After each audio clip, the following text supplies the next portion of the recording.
আসসালামু আলাইকুম সবাইকে। আসছিলাম একটু কাজে ভাই, বুঝছেন?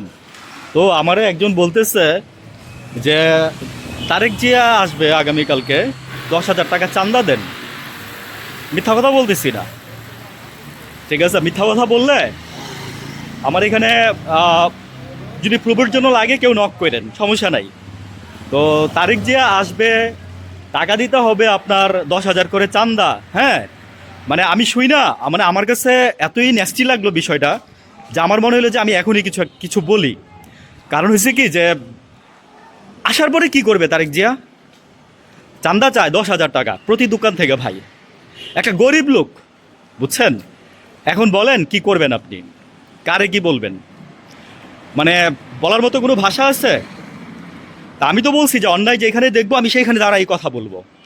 আমি যেখানে অন্যায় দেখবো সেখানে দাঁড়াই আমি কথা বলবো। তো এটাই হচ্ছে আমার নেচার।